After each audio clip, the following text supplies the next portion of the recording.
The Agenda in the Summer with Nam Kiwanuka is made possible through generous philanthropic contributions from viewers like you. Thank you for supporting TVO's journalism. After chasing big dreams with enormous effort for many years, how do you navigate what comes after? I'm Nam Kiwanuka. The Tokyo Olympics kick off this weekend, and tonight we return to a fascinating conversation from 2018 with athletes who competed at that highest level about how they handled the transition to post-competitive life.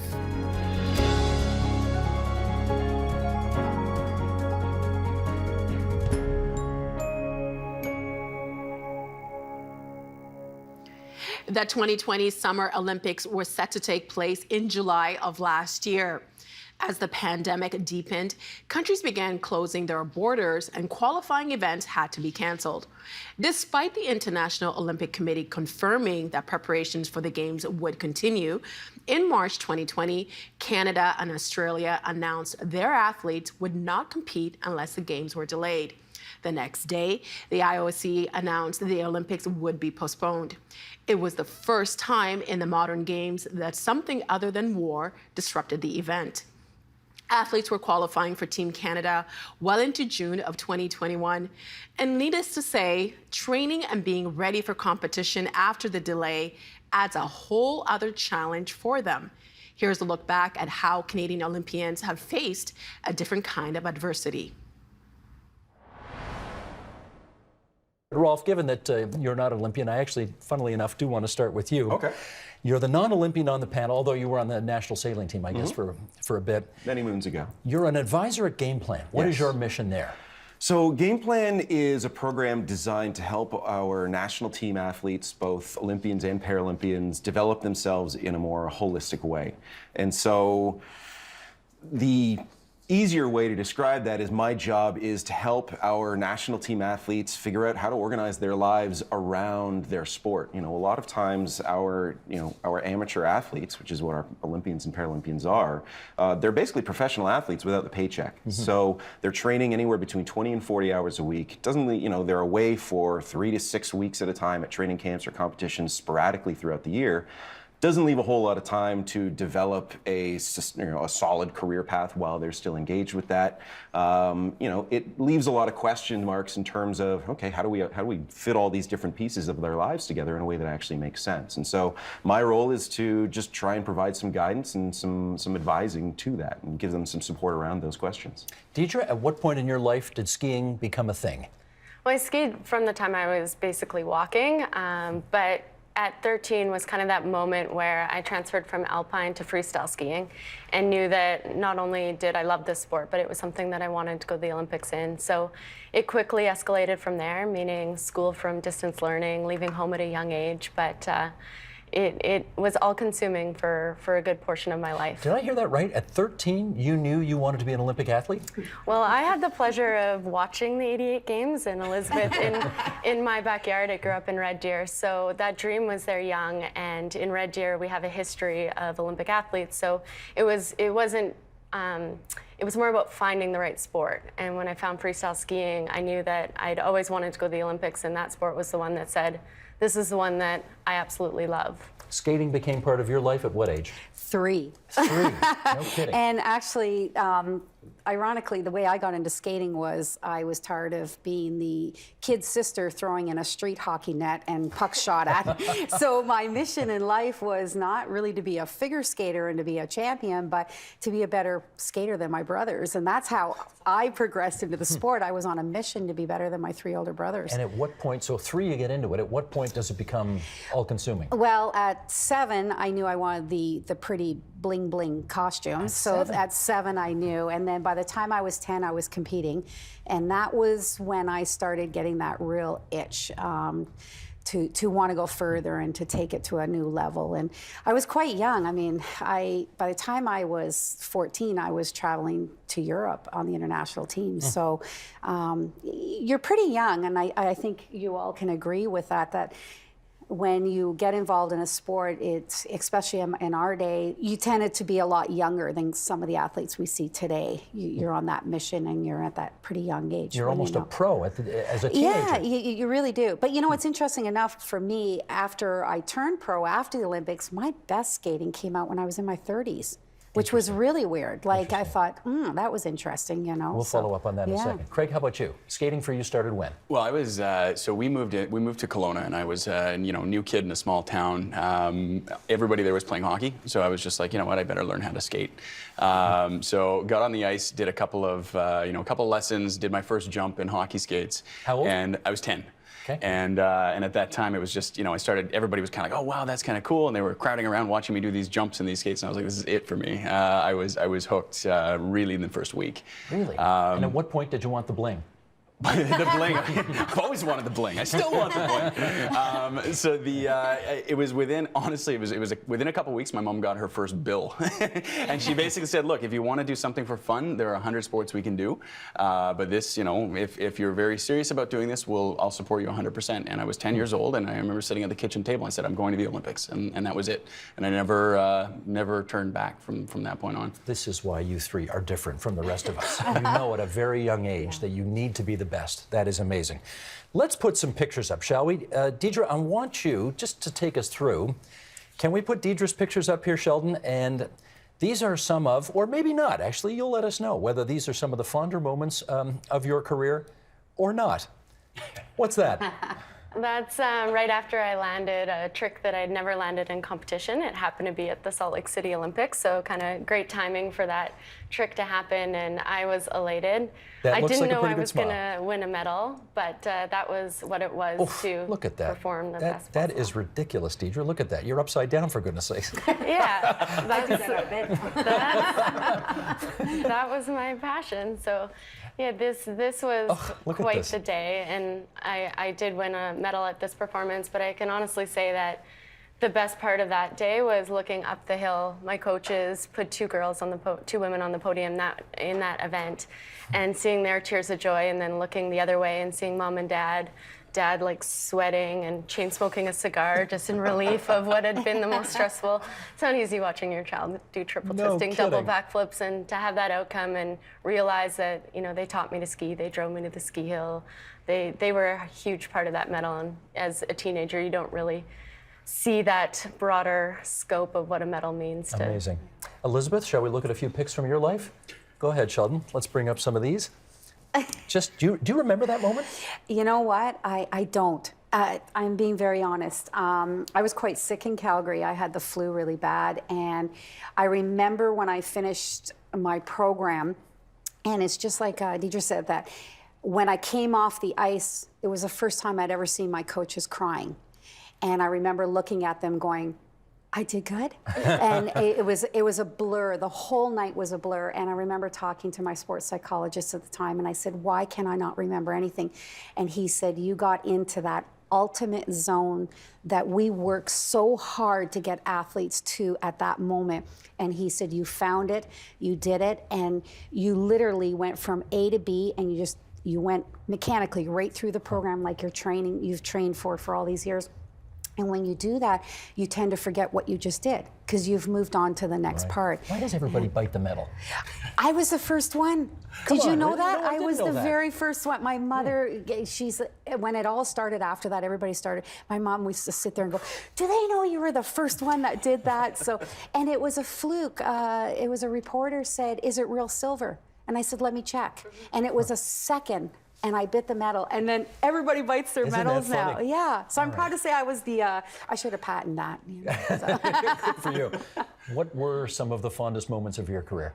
So I kind of had two careers, right? I was at like a top world level with two different partners, and I think one of how the heck do you do that? Right now, I have no idea. How do you hold a human 8 years ago? I probably could have broken it down on one hand like that. That's unbelievable. Oh, there's a lot of trust on her part. So I mean, one of the fondest moments was, so this is Valerie Marcoux. We were three-time Canadian champions at this point.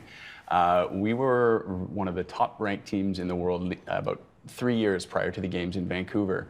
And she actually retired. Her passion was no longer there, and we were 2.5 years before games in my hometown. And I said, I don't care what it takes, I'm not quitting. I got in a car, I drove about 3,000 kilometers around North America looking for a new partner. And within a year, I found who is actually the last picture that was up, Megan Duhamel. And we, within 1 year of coming really from nothing, putting in 12-hour days and working from the ground up again, we made it to top 6 in the world. And that was, it was sort of a big moment. It wasn't sort of a crowning achievement at a medal level, but when I look back at my whole career, those are sort of the things that I'm most proud of. Fabulous. Why did you retire? Well, I retired after a medical issue. So I was at a training camp about 5 months before the Vancouver Olympics, and I woke up in the morning it was a little bit scary, but I had a huge black eye and a fat lip and blood all over the floor and on my pillow. And knowing that I wasn't out the night before, I'd had a very normal training day.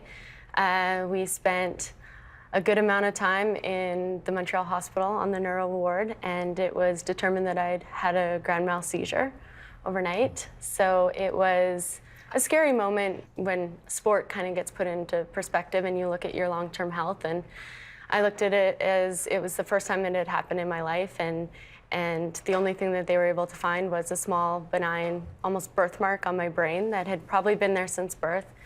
And it was the moment that I looked at it and said, maybe this is my brain's way of saying the risks have been a lot over the years, and maybe it's time to move on and find a different path. How bitter a pill was that for you to swallow? Because clearly you left the sport before you wanted to.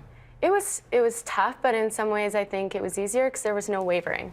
It wasn't that, do I go back? Could I be better? Is there something that I didn't achieve? It was time to move on. And then I had to take that path, and I had to commit to it 100% because I knew that there wasn't that opportunity where I could go back and continue to do flipping and twisting. How old were you? Oh boy. I think I was mid-20s, like 26. 26, and the thing that you basically have spent almost all of your life trying to be the best in the world at is over at 26. Yeah. When most people are starting their careers. Yeah. How do you cope with that? Well, it was one of those things where first you're sad. So I moved actually to Kelowna, where I knew that I could do all the outdoor things that I wanted to do. So I biked and I hiked and I traveled, and I called it the Eat, Pray, and Love Deidra style year, where I just kind of did all these things to make my heart happy. And there were moments that weren't wonderful, but I had that year to spend some time figuring, okay, what do I love to do? And it took me that amount of time to realize, okay, it wasn't just my sport I loved, it was breaking down some of those attributes of my sport, the achievement, the goal setting, the small little details that actually made me feel happy in life weren't always related to the performance or the ups and downs of aerial skiing, and taking those things that I worked for in sport and that I loved in sport, and then trying to find ways that I could recreate them in my life. And what I learned was not all of those things are found in one thing. So it took me going broader and saying, okay, well, I love the feeling of exertion, so I might have to make sure that fitness is always part of my life. And I love achievement, so that might come academically, it might come different ways. So kind of breaking it down to outside of what I was getting from my sport into smaller pieces that were able to be recreated in life. Gotcha. Craig, take us to the moment when you made the decision to retire. So it was, there's a few reasons that athletes retire, and I was fortunate enough to be of the type of athlete that retired. It was planned. I was 29 years old. At that season, we had our greatest achievement, our worst failure. It was at the end of that year I was retiring. As pair skaters tend to retire in and around that age, and so for me I was ready, ready physically. But coming out of that, I had tried to set up, a plan for the rest of my life coming out of sport. I had started a small company at the time, and I was kind of just starting to get that off the ground. I kind of had some idea of where I wanted to go, but ultimately, even with knowing that I was going to retire that year, I mean, you spend your last 2 years training for the Olympics. So the number of new things that you're picking up in that last year or 2 years is, tends to be secondary. So, I mean, I came out of sport, I really just lost, alone, not quite knowing what I was going to do next. Really, I mean, I'd been out of school for 12 years. It didn't feel right to go into sort of the corporate world. It didn't feel right to get a normal job or be in a normal social setting. So how'd you figure all that out? How'd you figure out the path ahead? Iteratively, I think it'd be the summary. I was fortunate enough that as I was kind of moving forward with this company, I realized I knew nothing about business, and I decided to try to sign up for a couple of night courses at McGill. Happened to meet somebody who knew somebody who knew somebody who had said, why don't you try applying for the MBA program at McGill? Again, I'd been out of school for 12 years, so I'm thinking, well, no. And they said, well, we do make some exceptions, so maybe try doing the GMAT and putting the application in.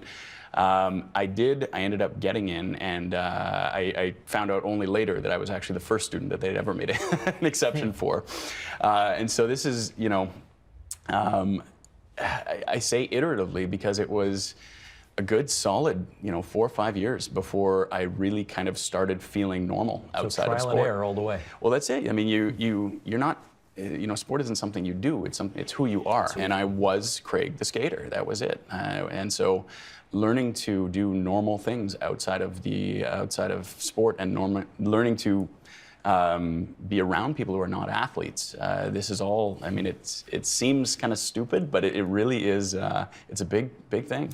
Take us to the moment when you decided you were no longer going to be that world-class athlete chasing the bling. And the next chapter of your life had to begin. Well, it was interesting because when I won the medal in Calgary, I had a lot of mixed emotions. We had no money. My family was very poor. I was waiting for you to ask me why did you retire? And we were poor. You had to make some money. We literally just couldn't keep up with the expense of the sport. And back in the 80s, there wasn't a lot of sponsorships and that you see today for the athletes. And I remember getting the call asking me that I should take the medal and run and retire and move into a show career. And I remember feeling really hurt by that comment because the World Championships were going to be a month later after the Olympics. And there was a side of me that felt like I just did this, and you still feel that I'm not going to be able to do it again. And there was a lack of confidence in me. And I really kind of got angry, and I said, no, I'm going to Worlds, and I'm going to prove to everybody that Calgary wasn't a fluke and I can do this again and so forth. And luckily I did. Luckily I got the silver again. But it's like Craig said, as a figure skater, we were blessed to be in a sport that we have life after sport. And what I mean by that is we have a show career, we have a professional side of it. A lot of, sports that are skiing and things that they don't have a professional side to it. Hockey players do, figure skaters do. And I knew with the debt that we had incurred as a family to keep me in such an expensive sport and the amount of traveling and the costumes and the skates and everything that was a cost, I knew it was time that I had to get out there and try to get a job as a pro. And I was in a prime position to be able to do that. So that's what I did. We have 3 stories here, Rolf, of different reasons why people retired and how they make the transition to the next career. Absolutely. Tell us about, you've got obviously a much broader experience dealing with many athletes in all of this. What are the biggest psychological hurdles they have to overcome when they hang it up? I mean, it really runs the gamut. Psychologically, we've talked about it, there's that whole sense of identity. Who am I if not for sport? Not only that, but think about the social circle that you have all developed through your sport. And one of the things that I see very often is athletes who, their social circle is exclusively made up of people in sport. And so when they choose to retire, now you're removing all of that. All of their friends that they saw every day are no longer there. All of their mentors or people that they looked up to, whether they were coaches or technical directors, what have you, are no longer there. They don't know who to ask questions of. And that in and of itself can be extremely disorienting and kind of isolating, like Craig was talking about. Sometimes it's the most mundane practical issues that kind of catch athletes off guard. I was working with an athlete about a year ago, and she had admittedly done some great work in terms of planning her next step. She was going to school, but she came to me and said, I don't know how to eat like a normal human being. What does that mean? I mean, she's as a high performance athlete, she's used to eating 10,000 calories a day, and that's her normal. So, you know, she would walk into the kitchen and say, I don't know how to make a meal that will not cause me, my body to go through some drastic changes because my training load has significantly decreased. And that was something that, you know, not a lot of athletes anticipate, but is a significant thing. You know, another thing is, how do I go to the gym for fitness, like you were talking about, instead of to continue getting to that faster, stronger, better ideal that the Olympics or Paralympics obviously, you know, tries to uphold. So it's those little things that kind of catch you off guard that you weren't even expecting that can be really disorienting. But certainly that's one of the areas that I try and provide some support and, you know, connect the athletes into the network that we have within the Canadian Sport Institute, you know, in terms of, you know, my coworkers, the nutritionists, the strength coaches that I work alongside of, to help get them some of that detraining support alongside of some of the counseling support that I'm able to provide. You had a big smile on your face when he mentioned the food and not remembering how to eat. I was laughing because, like, figure skating and freestyle skiing, we never consume 10,000 calories a day, unfortunately. So, so this was a more aerobic athlete, obviously. But even, you know, think about the gym sessions that you'd go to. You know, you're spending 2-3 hours in the gym, sometimes twice a day. That's not your average Good Life participant. And wanting to work out for fun. Well, yeah, and one of the hardest things I find is at my age now and being that the best of the best in my sport, I go to a gym now and I want to see instant results like I did when I was a competitor. You know, I was ripped, I had a 12-pack and, you know, and now I go to the gym and I'm like, I've been in there a month and I'm like, oh, like, where is everything, you know? And that is a psychological thing because people look at you, you're supposed to be that athlete all the time. Well, that image of you biting the medal is in our minds. Exactly, and I have found it and when I was on the road and I was touring and I was doing shows and everything, I didn't have the time to put the 4 hours in the gym and all the stuff that I could do as an athlete, so it was harder for me eating out of Holiday Inns. It psychological, and I had, like you said, I had no one there with me. I didn't have my coaches, my parents, my support factor. I was sitting in a Holiday Inn in Butte, Montana crying because I didn't have anyone to talk to. I didn't have anyone to be there. And, you know, prior to Olympics, I had gone through a depression and I had gotten, you know, came out of that. But then I found 2 years after pro, the greatest time of my life, it should have been, I found myself right back in that place again. And it's scary. At what point did you start to think of yourself as, okay, I'm now happily ensconced in the next phase of my life? You're normal. Yeah, I don't know. So for me, I'm going to say maybe 4 or 5-ish years after retiring, I started finding balance, which is probably the closest semblance I could say to what you just described. Because it was, the funniest thing was, you know, I got out of sport and I was just like, you know what, set my next target, 20 years, let's go. It was like I had a slingshot, you know, just let go and off I ran. And I was putting in, 18, 19-hour days, 7 days a week. I was pulling an all-nighter at least once a week throughout school while building the company. It was just like, go, go, go. And I just burned out. I got to my last semester of school and I was done. The funny thing with sport is you can train like that. You can go crazy and focus and get what you need done, but within 6 hours, 4 or 5 hours a day, maybe, because you've got to take care of your body so that you can do it again the next day.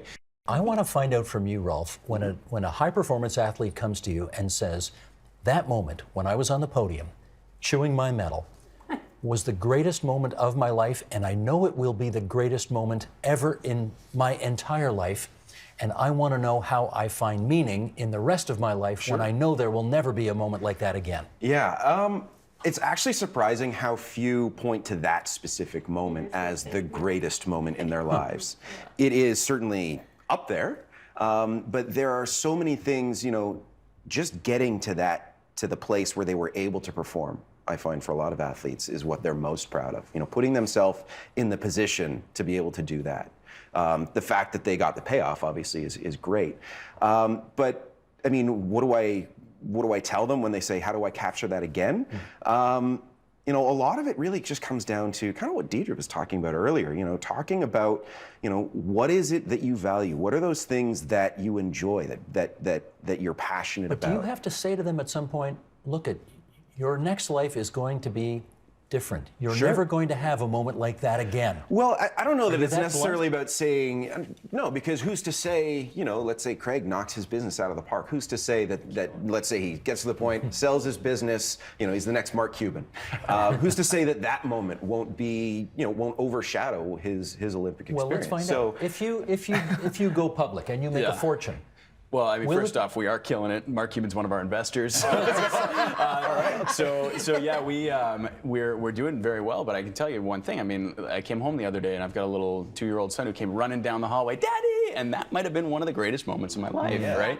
And so it does get better. There are amazing things that happen. It's certainly different, but yeah, it's. I mean. And you don't worry about replicating the highs of your previous career.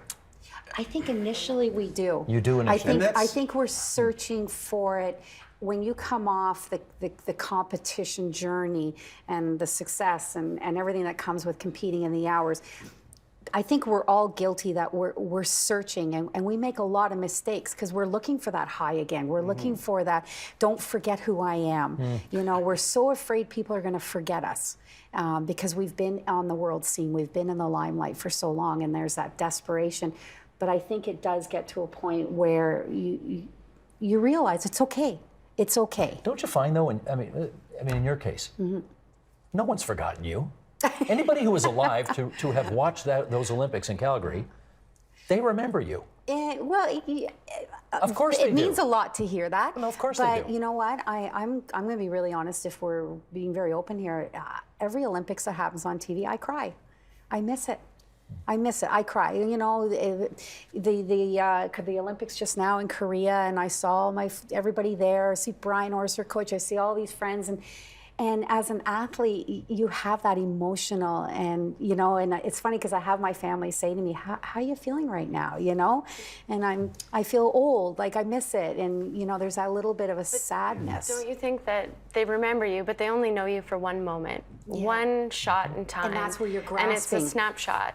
It doesn't mean that you worked harder or that you did everything better than everyone else. And there's some components of that, but it's a day that it came together for you, and maybe it didn't come together for somebody else. Yeah, and it happens once every 4 years. And in a sport like mine, it lasts 3 seconds long.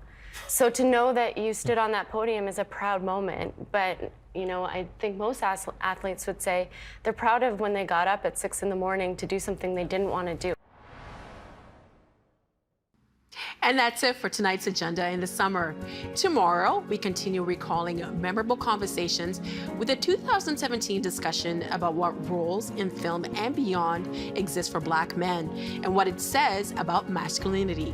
I'm Nam Kiwanuka. Thanks for watching TVO and for joining us online at tvo.org. And we'll see you again tomorrow. The Agenda in the Summer with Nam Kiwanuka is made possible through generous philanthropic contributions from viewers like you. Thank you for supporting TVO's journalism.